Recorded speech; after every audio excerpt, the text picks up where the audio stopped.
Western Canadian port, soldiers with long service abroad arrive for 30 days of home leave.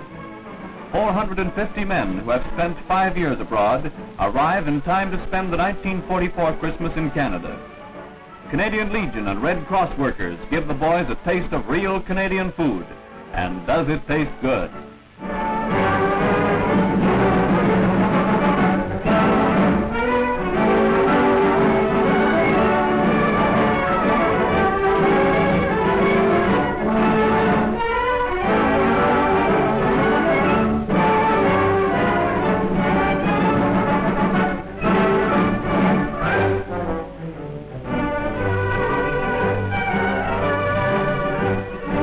In Montreal, the band of Military District No.4 leads the welcoming parade. At the distribution center, the leave men embark on trains for points east and west.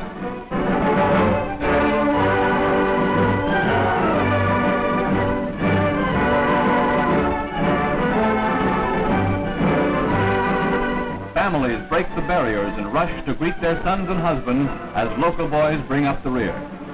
The station becomes a swirling mass of happy humanity as the veterans are greeted by loved ones.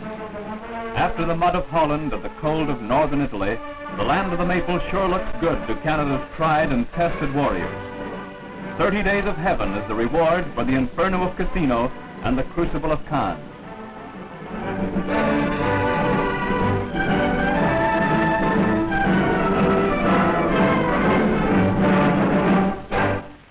Mother Nature dresses the countryside in seasonable costume for the contingent from southern Ontario. The most paralyzing blizzard of its history isolates Toronto from the outside world for 3 days. 22.5 inches of snow falls in one continuous storm, an all-time record. Until cleared by snowploughs, all main roads are blocked. Rail traffic is at a standstill. Troops do yeoman duty in clearing city arteries. By the time leave men arrive, things are functioning normally. For them, it is a white and happy Christmas.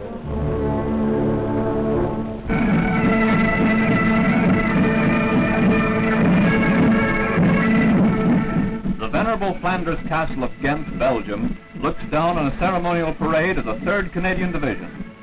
The occasion is the presentation of the Ghent Medal of Honor to the city's Canadian liberators. From the castle courtyard, masked pipe bands lead the procession across the canal bridge onto the Hotel de Ville.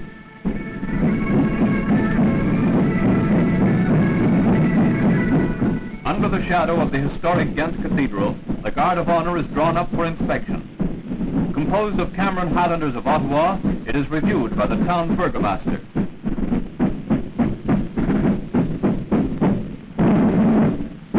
As a return gesture, 3rd Div makes a presentation of colors to the city. Brigadier Todd makes the award on behalf of the divisional commander. Burgermeister Van der Steigen accepts the ensign as mayor of the city in a colorful ceremony in the city hall. A handclasp of friendship between the old world and the new.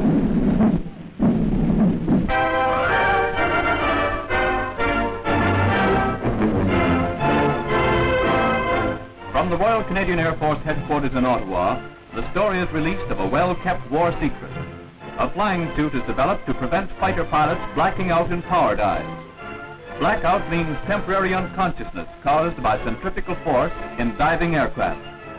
Electrodes on head and chest register the reactions of the flyer as a test is made without the flying suit. To simulate a speeding plane, a device called the centrifuge is used. The machine whirls a man around as he sits at the controls, which are the same as in a plane.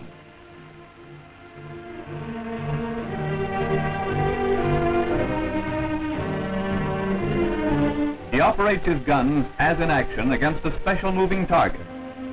While all this is going on, the airman's heart action is recorded by means of an X-ray machine. An electronic control system keeps the centrifuge spinning at the desired speeds as the experiment gets underway.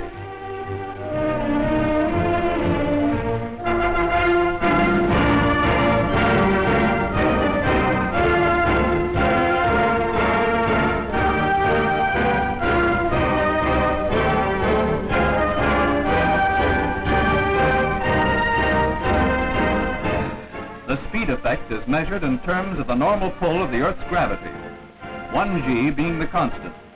5 Gs means 5 times the Earth's pull. At 7 Gs, a 150-pound pilot weighs more than half a ton. His fighter is heavier than a Lancaster bomber. A self-operating camera records the action of the pilot as speed is increased. The measuring instrument, on the right, records the centrifugal force in terms of Gs. At 5 Gs, without the special flying suit, he takes the count.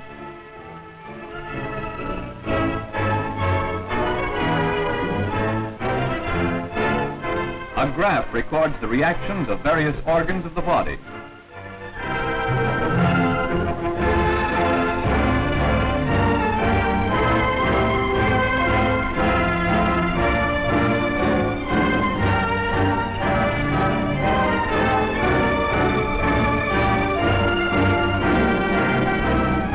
In the special flying suit, columns of liquid are contained in a rubber lining. It fits the pilot's body from ankles to chest. Its function is to provide pressure against the body to compensate for the internal forces set up by outside pressure. On test, dressed in the flying suit, a condition of 7 Gs is reached without the pilot blacking out. First used by the Fleet Air Arm at Oran in 1942, Wing Commander Wilbur R. Frank's invention is a most valuable contribution to combat flying developed in Canada.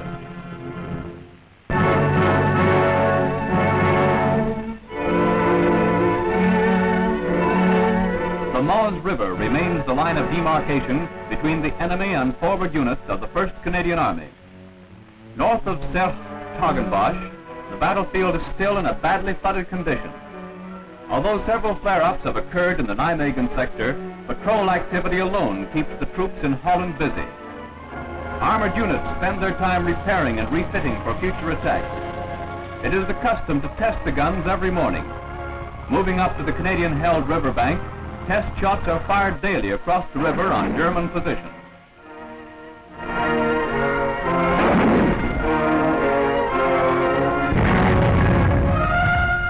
Reconnaissance units continually probe enemy positions.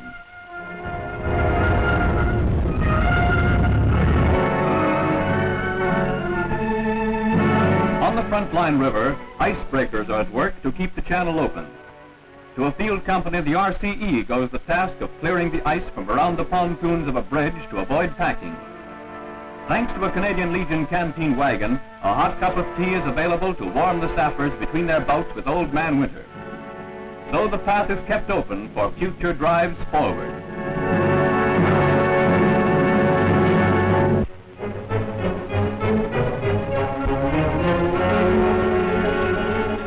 In northern Italy, artillery prepares the way for a drive to the enemy line on the SENIO River.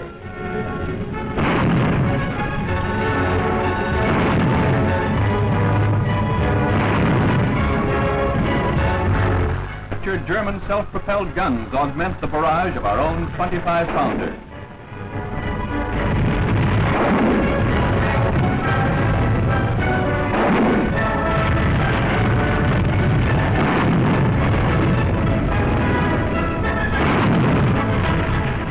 Striking north tough night battles, the Munio Canal is crossed and enemy strong points overrun. Jerry dies by the hundreds defending his post. On the road to the SENIO, the town of Bagnacavallo is freed by Canadians. Shelled alternately by both sides, there is very little left. The tower of the Cathedral was used as an enemy O-pip. From its summit, no man's land is watched for enemy patrols.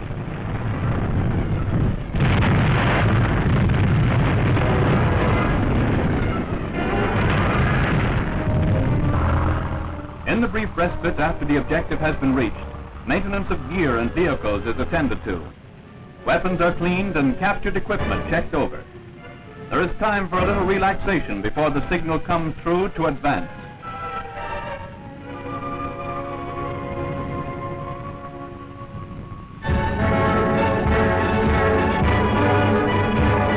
One of the refugees is a Mrs. Capaldi, a graduate in medicine of the University of Glasgow. Other residents of the town return to the ruins of their homes. Bit by bit, the rich Po Valley is being overrun by our troops. Soon northern Italy will be cleared, writing finis to a brilliant campaign of Allied arms.